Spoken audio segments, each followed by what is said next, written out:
పెట్టు.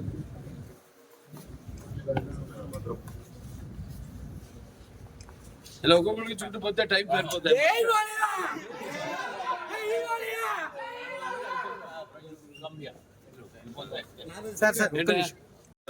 ఇప్పుడు కడివి నీరుగానే ఈ వర్ష ప్రభావం వల్ల కురిసిన వర్షం వల్ల ఎంతో జనజీవనం అంతా అతలాకుతలం అయిపోయింది.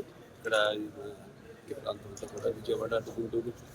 సో మనం కూడా చెప్పడం జరిగింది. నా 50 సంవత్సరాలు పూర్తి చేసుకున్న సందర్భంలో ఇట్లా నాన్నగారి నుంచి కూడా ఎలా ఆయన ఎప్పుడు ఎటువంటి విపత్కర పరిస్థితి వచ్చినా రాష్ట్రాలకి, అంటే ఇప్పుడు ఆంధ్ర తెలంగాణ కాబట్టి ఏ రాష్ట్రమైనా ప్రాంతాలు వేరైనా మన అంతరంగాలు ఒకటేనన్నా, ధ్యాసలు వేరుగా ఉన్నా మన భాష తెలుగు భాష అలా అన్నింటినీ కలిపారు ఎన్టీ రామారావు.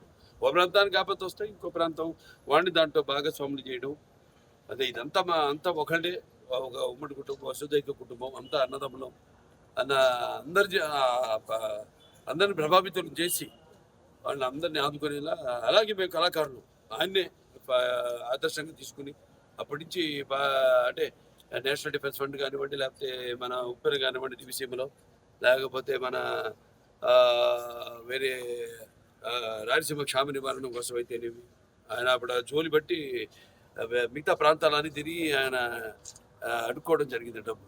అలా అందరిలో కూడా మన తెలుగు వాళ్ళకి ఒక ప్రత్యేకత, అందరినీ ఒక ఎటువంటి మనకు భేదాలు ఉన్నా అవన్నీ కూడా అంటే మేము ఉంటాం యూనిటీ డైవర్సిటీ, అంటే పార్టీలకి కానీ ఎటువంటి కులాలకు కానీ ఎటువంటి లేకుండా అందరం వాళ్ళ సోదరులకి, వాళ్ళ పక్కింటి వాడికి, వాళ్ళ బంధువులకి జరిగిన నష్టంలా భావించి ఎప్పుడు ఎల్లప్పుడు. అలాగే చంద్రబాబు నాయుడు గారు, మా కళాకారులు అందరూ స్పందించారు.